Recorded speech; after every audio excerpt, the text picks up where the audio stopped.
ESPN and the college football playoff want 16 teams in the field. They want to give the Big 12 less money and ultimately just end the conference altogether. This is Locked On Big 12.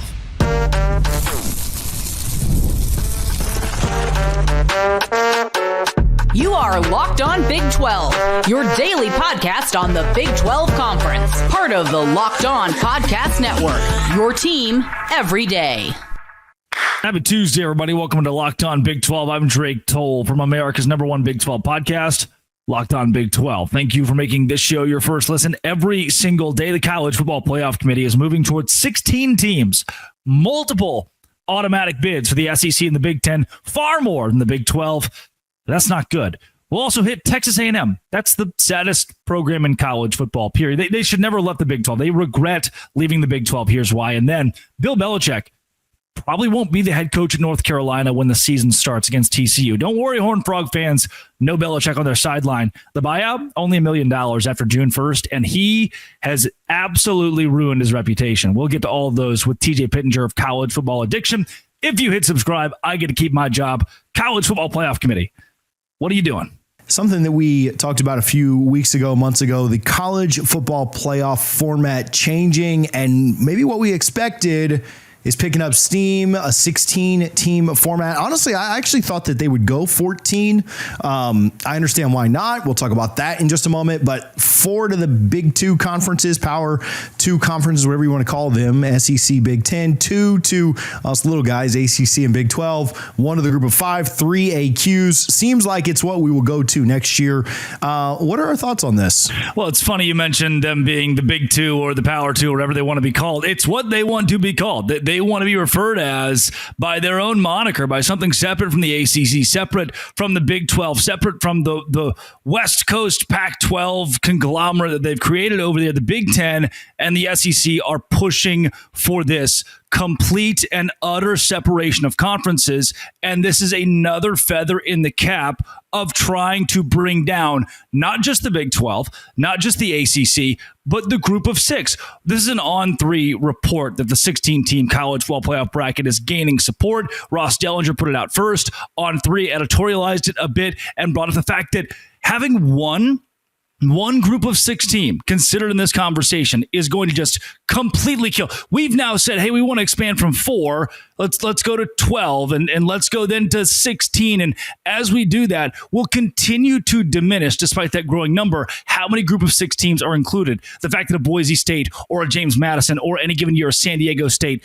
cannot be there is because that's what they want. And they're slowly telling you the Big 12 and the ACC should also be on that plane, no matter that the ACC has Clemson and Florida State, no matter the Big 12 has budding schools like BYU or a UCF or Colorado and brands like Oklahoma State or Kansas State that have established themselves over the last 10 years as consistent football powers. None of that matters. This is an effort not to create an even college football playoff format, but instead to give the SEC, the Big 10, a leg up. And then those 3 at-larges, very good chance that is 8-4 Oklahoma or 9-3 South Carolina. And the 4 SEC teams that got in still see 1, 2, 3 of their best friends come on the back end of the college football playoff and have as many as 7 total in the field. This is another move. We've seen plenty of them. Another move by ESPN, the College Football Playoff Committee, and the Power 2, as they want to be referred to, trying to kill what college football is today. And when they kill it, they're going to start with conferences like the Big 12 and the ACC. What's interesting about this is I can look at this and I feel like I can objectively say, I don't know that the college football play. Like, I don't know that crowning a national champion was my ultimate goal every year as a college football fan, even though that was like a secondary goal. Like, there used to be some honor in having a 10-win season where maybe you beat Florida and Miami. You went to a fun bowl game and won that. You think about some of those Bobby versus Petrino bowl games. And yeah, obviously every fan of every team wants to win a national championship. When you think about there being 134 teams, that's obviously a very small there's a very small chance for every team, just probability wise, and then even less once you start to think about the talent on certain teams like Ohio State or Georgia or Texas or whatever. I do think that there was something special about the regular season, and this continues to bastardize that. This continues to absolutely kill the regular season. It makes these fun opening week matchups like Georgia Tech and Colorado and LSU and Clemson and Florida State, Alabama, Texas, Ohio State, they're completely meaningless. Like they are meaning less and less and less. And it is turning into the NFL. And in some ways, I think that the college football landscape needs to turn into the NFL with contracts and salaries and different things like that. I do think that this, though, is killing the regular season. Drake, I'm so busy during the year. I don't even watch the NFL's regular season. I'll turn on Red Zone for some time on Sunday while I'm just kind of working, and that can be background. But that's my biggest fear, is that this is killing the regular season. It's making it very much like the NFL model where, we have these big, exciting matchups, and Herb Street and the guys are probably going to Texas, Ohio State, or Florida State, Alabama for Corso's last game, whatever. Who cares? Those games are completely meaningless. And again, I don't really know why we're sacrificing the regular season for more teams to feel like they have a chance, right? You go 8-4. Yeah. Can I admit that 8-4 in the SEC is objectively tougher than going 8-4 in the SEC? Yeah, I will agree with that. Like, I'm not even like here to fight that battle of who deserves to be in and whose strength of schedule is this. But if you're 8-4 in the SEC, you're not a championship team. Like, I can say on both sides, I'll agree. Yeah, Ole Miss at 8-4 is probably better than Florida State at 8-4, or Florida at 8-4 is maybe better than Florida State at 8-4. But neither one of those two teams are championship caliber teams. So why should we be putting them into a playoff? Why are we had all these blowouts last year? Obviously, I'm on a soapbox ranting for 3.5 minutes now, but we had all these blowouts last year. And so our solution to all the blowouts in the playoff, Drake, is let's put more teams that can't win this thing, like more teams that can't be in it. Let's put them in it. Let's have more blowouts. Let's have more games that are very lopsided. Let's have more people complaining. Let's have more Lane Kiffin tweets sitting on the outside looking in, probably even with this expansion, about how boring games are because his team didn't make it in. So I don't know. It makes no sense to me. I understand that it's all a money grab, but it is, for all the NILs ruining the league, the college football world that we have, portals ruining it, this is ruining it, that's ruining it. You know what's ruining it? The fact that we get to the national championship game and you have two storied programs in Ohio State and Notre Dame, and they're the second worst ratings we've ever had outside of a COVID year. That's what's ruining college football, is that we're getting to the championship game and people don't give a crap. And so, we are continuing to bastardize our sport. I will get off my soapbox and let you have a few minutes to get on yours.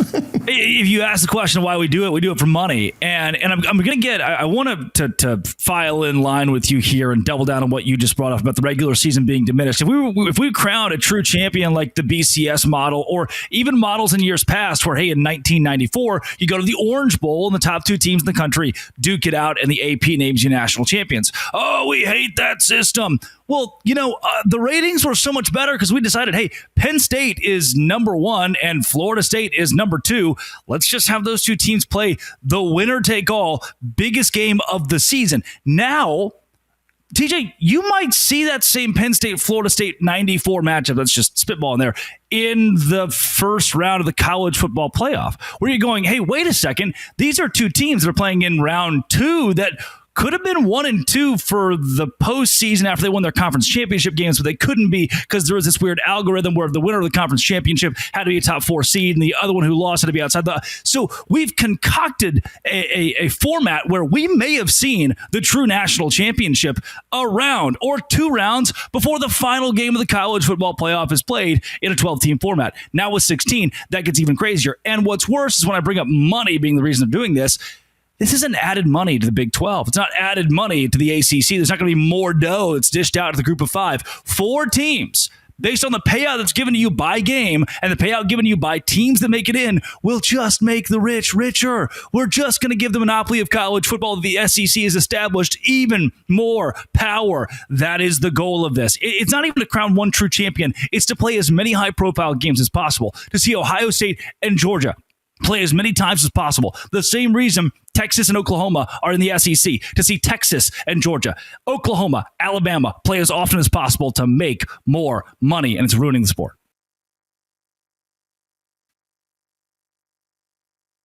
Today's show is brought to you by FanDuel. FanDuel is exactly where I go to make money during the NBA playoffs. Why?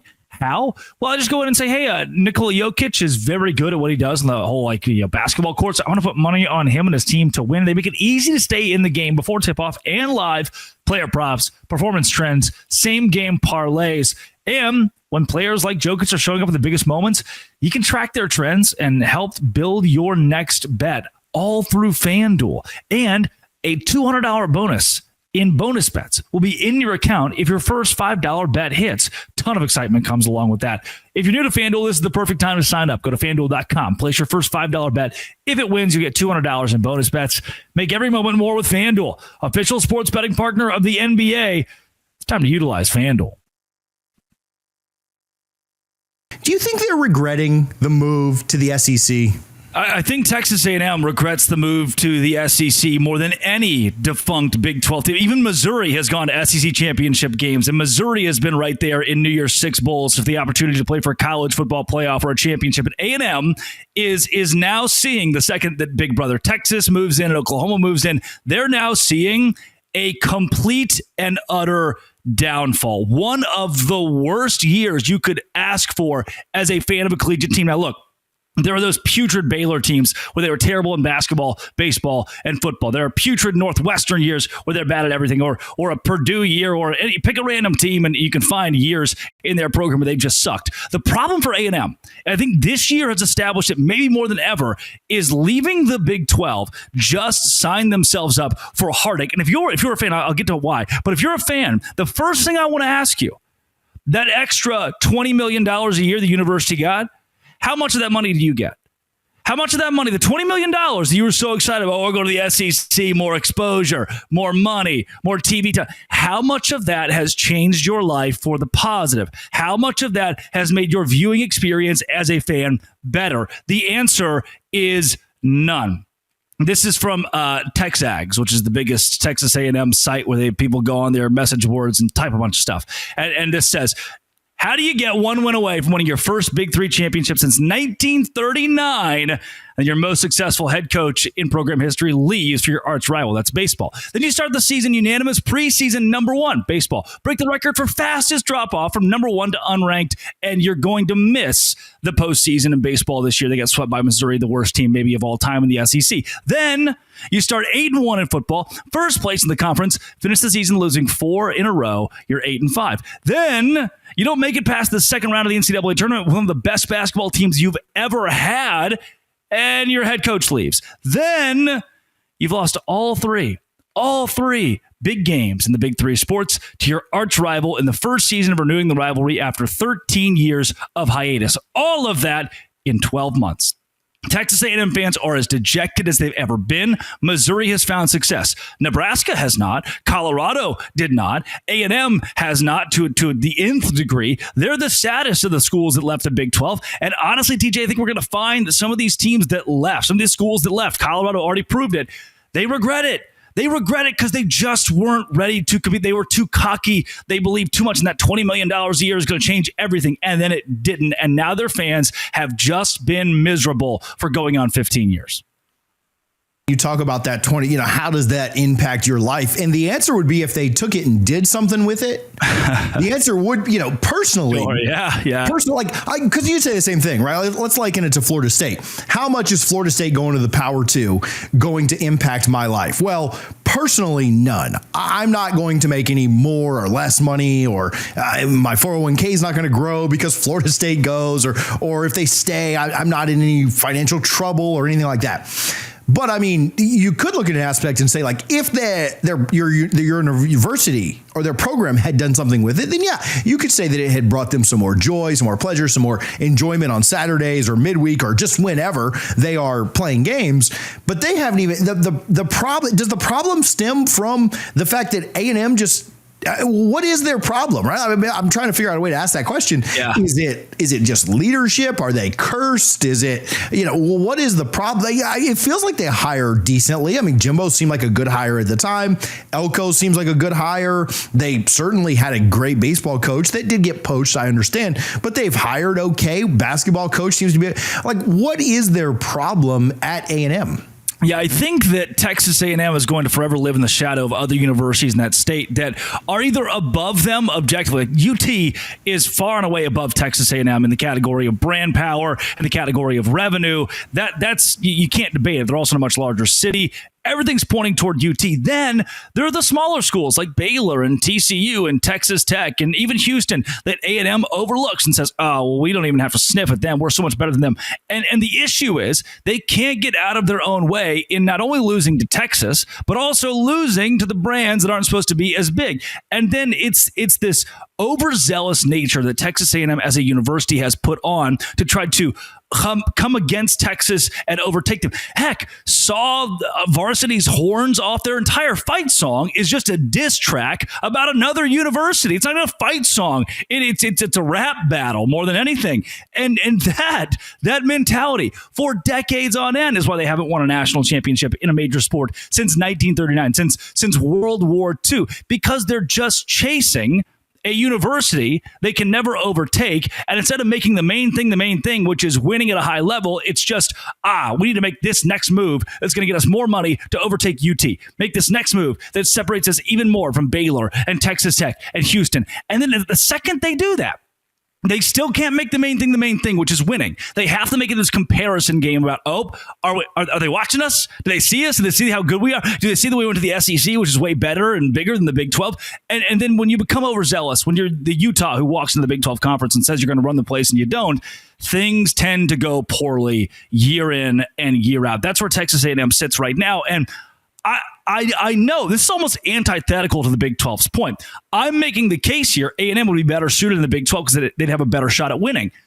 That might sound like the Big 12 is worse than the SEC. Guess what? Yeah, man. In football, you can't argue it. The Big 12, by and large, isn't as good as the SEC. That's kind of obvious at this point. So it just gives Texas A&M a better opportunity to win. Would they win? They didn't do it at a high rate. Their last game of Big 12 play, they lost 77-0. Like they really weren't dominating the Big 12 as it is. At least they just have a fighter's chance to go 9-3 every year instead of going 6-6, 7-5, fire the coach, 4-8, 7-5, fire the coach. That's a rotation you don't want to be in. It's what Texas A&M has built, and leaving the Big 12 is what got them there. So yeah, your fan experience would be way cooler if you wanted the conference that you were ready to go to and could compete in, but you couldn't. You haven't been able to, and things have been miserable now. You bit off more than you could chew. Colorado did the same thing. They limped back. At some point, Texas A&M's going to look in the mirror and say, we probably should have just known the grass isn't always greener. Yeah, they have certainly gone from, and not that they were a major competitor in the Big 12 when they were there, right? Because they were in that Texas-Oklahoma shadow.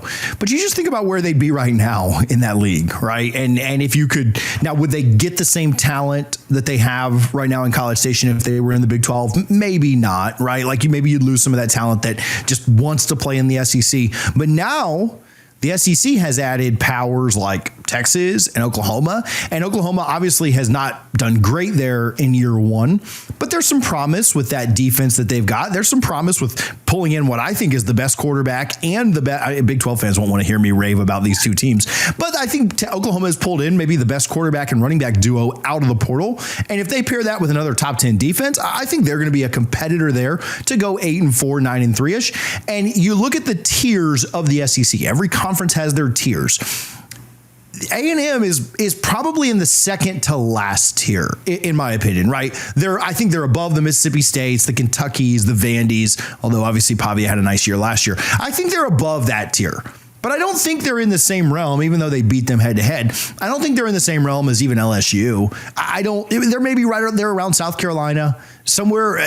I mean, look at performance. They're probably either in the same or a tier below Missouri over the last 5 years or so. Easily. And so I just, and that's football only, right? Basketball, you could have some arguments about, they've had some good baseball seasons and things, but football only, man, like I think it's tough to really not regret them jumping. And I just don't see a path for them to break into. Could they break into that second tier? Could they break into where they're in the Missouri or the LSU tier? Maybe, but I can't see them ever jumping over some of the other teams in that conference. And then God forbid, the SEC add in a Florida State or a Clemson, then they're just jumping down even further, and it makes it even tougher on A&M. And again, I don't know if any A&M fans would sit here and say, I regret being in the SEC. I think they have too much pride to do that. Florida State could go to the SEC and go 6-6 for the next 10 years, and I don't think that their fans would ever be humble enough to say that. That's a tough thing to admit. But I think in their heart of hearts, they potentially know that's not a great spot for them to be. Well, if you're an A&M fan and you want to push back on any of this, I'll ask you the final question. Would you rather be 8-4 in the SEC and playing in the Liberty Bowl, or 11-1 in the Big 12 playing in the college football playoff? That's all. Today's show is brought to you by Monarch Money. Look, I'm 24. I don't know a ton of stuff about money. And I check my bank account and I'm like, where did it go? That's where Monarch Money comes in. They're your personal CFO. They give you full visibility to take control over your finances. They're not just a budgeting app. It's a complete financial command center. Stop just managing your money and you start building wealth. I started using it. Like, I'm spending a lot of money on the food delivery services. Now I don't. Like, it's an opportunity to have that command center, a grasp on this is not just adding money, it's building wealth. Take control of your finances with Monarch Money. Use code LOCKEDONCollege at monarchmoney.com for 50% off your first year. That's monarchmoney.com. Code LOCKEDONCollege for half off your first year.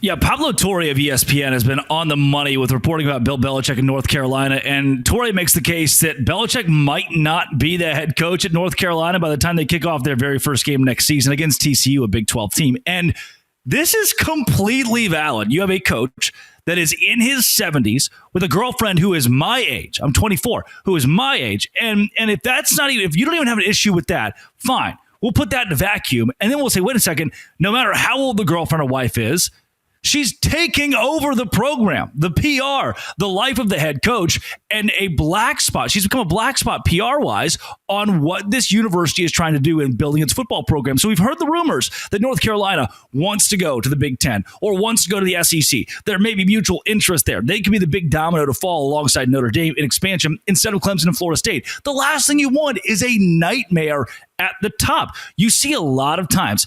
Tom Herman's a great example of this. Legendary NFL coach decides to go to college football for a second chance. You saw it out of Nick Saban, who's a legendary college coach, goes to the NFL. You see guys change levels, and pretty typically you're going to struggle to figure it out. Not only will Bill Belichick probably struggle to figure it out, he also now has, in essence, his PR manager in his camp screaming at America, this is an embarrassment. This is a parade. This is a circus. This is something that is unstable. And for North Carolina, after June 1st, the buyout becomes $1 million. For Bill Belichick, after June 1st, they wrote this contract in a way that almost sounded like Bill Belichick wouldn't be there for the first game of 2025 by saying $1 million. This is such an experiment. It might not work out in the first 6 months to the point where we say, you know what, you leave. Or Belichick says, you know what, I'm leaving. That dollar figure is what makes me confident, especially based on Pablo Torre of ESPN, his reporting that Belichick's future in North Carolina is very unstable and something that's very in question. The CBS interview was kind of the nail in the proverbial coffin as far as his reputation goes currently in college football, which that's a very short-lived reputation. He just got to this sport. So I would not be surprised. I want to put it on everyone's radar at this point. You should not be shocked if he is not on the sidelines for the first game for North Carolina. And maybe we look back at this and say, you never should have dated that 24-year-old that you won't tell the world how you met. You never should have done that because that was the beginning of the end of your football career. And now your 7 Super Bowl rings, 6 Super Bowl rings have all been stripped away from being the headline of your life. Now it's that relationship decision you made that ruined how the country views you and your legacy. What was the point of this for Belichick? Was it to try and work a year and then get back to the NFL? Was it just to try and do something new? These guys can't give up the itch to coach. Did he? I mean, what was the best case scenario here? You know, North Carolina has was it nepotism? Like I'll do an okay job. I'll go 9-3 and then get my son a job here. Oh, maybe the answer is all of the above. Like what was the point of this for Belichick? A guy who, this wasn't. I don't know, John Gruden, who I love and who's doing great stuff with Barstool and won a championship here in Tampa. This wasn't John Gruden like trying to resurrect his career. Bill Belichick didn't need this. This would be like Phil Jackson coming and coaching a college. Like Phil Jackson doesn't need this, man. How many titles does this guy have? To 13 as a player and coach? Like nobody questions how good Phil Jackson is, right? Like he's off in the limelight. He's doing his own thing. Like there's no big deal. Why did he even do this? Yeah, this is pointless. This is Pete Carroll going back to Las Vegas. Not pointless. He still has the itch to coach. Sees an organization that he could lead for the next few years, help rebuild for the next few years. And Pete Carroll is one of the more level-headed figures the NFL has had as a head man here recently. And for Belichick, look, you've got the rings, you've got the reputation, if you have you go the Lane Kiffin route and get a girlfriend who's 20 years your junior or 50 years your junior, and then just ride off into the sunset and kind of make it a joke and a funny thing. That's what Kiffin did, and nobody really complains about it. Belichick does it, and then he makes it his whole thing, his whole personality, his whole I am handcuffed to this woman that's 50 years younger than I am. And so not only is he making a wild decision to change to college football where he has no real strong tie to North Carolina. He doesn't need to revive North Carolina. There's not valor in this. He doesn't need the money. He's got an itch for coaching. He mentioned when he stopped at the NFL, he wasn't ready when he left New England to just give it up. Robert Kraft and him had that rocky relationship, and he wants to still coach and be on the sidelines. But hey, Jerry Jones, the Dallas Cowboys, they could have been an option. The Jacksonville Jaguars, who hired Tom Coughlin, they could have been an option. Nope. He jumps the gun, decides in the offseason, I'll go to North Carolina.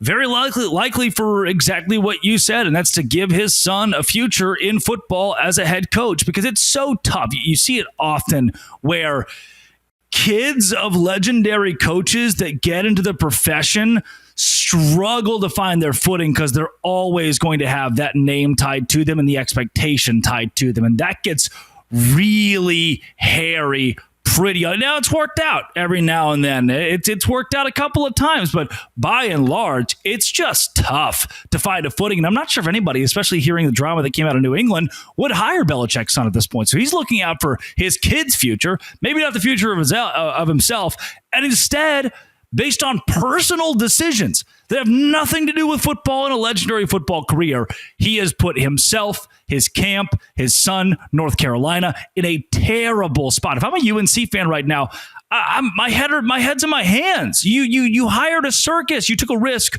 on a circus, and maybe it pays off. So many people said, hey, look, Mike Leach is a PR wacko, and Lane Kiffin is a PR nightmare. Are you sure? And you look at what Indiana, Bobby Knight did. He's a PR nightmare. All three for kind of different reasons. Do we risk hiring them? Yeah. Because they're going to win. You're confident they're going to have success at your university and build on what you can do. You hire Bill Belichick to be a PR nightmare. He was fired from the NFL because he couldn't win at the end of his career without Tom Brady, and he's not coached with success at the collegiate level.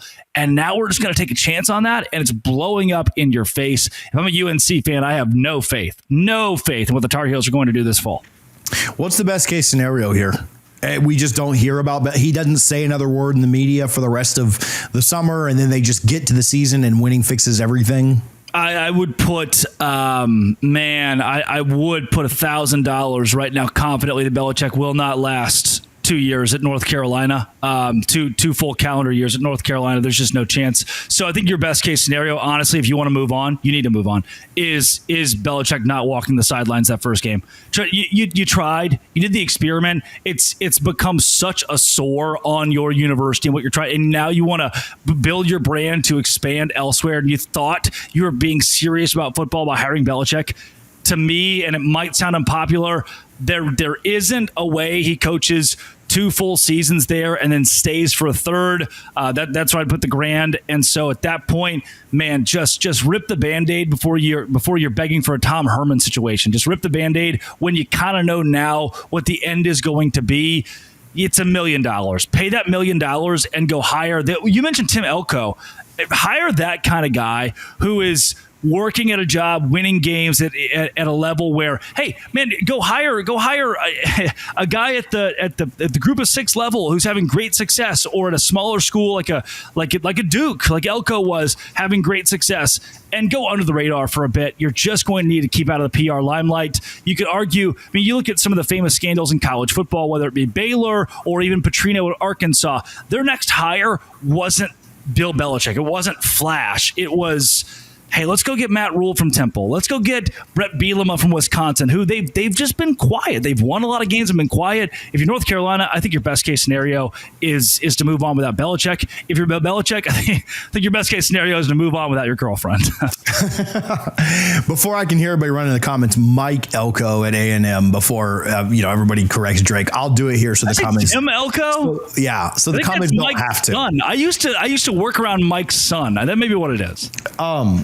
Yeah, I mean, Elko would be. I mean, I don't know if you're pulling him from A&M or not, but Summerall at Tulane, like there are options out there that you. Now I don't know. I mean, what's so tough about this is we're in mid-May, and I don't know if anybody's leaving at this point for North Carolina. Like this isn't the LSU job. This isn't Notre Dame or Florida State or some top 15 job in all of college football. Florida. This is North Carolina, and so they've really put themselves in a tough spot because. Would Summerall leave? Like, would Tulane's coach leave right now? Other places tried to get him this year. I don't know who you're pulling, so it's almost darned if you do, darned if you don't. You might as well just keep him, I guess, and see how it works out and hope he leaves after next year so that you can get somebody else. But, man, could you imagine your portal opening right now for 30 days? They already took 51 guys, didn't they? Isn't that the number? This is not a good situation for North Carolina one way or the other. Now, again, a best-case scenario, we don't hear from Belichick again for the rest of the summer. They get into the season. They win a lot of games. Winning fixes everything. Does that exist? Yes. But my gosh, if they lose a couple games early, do they play TCU to start the year or somebody TCU really good to start the year? Yeah.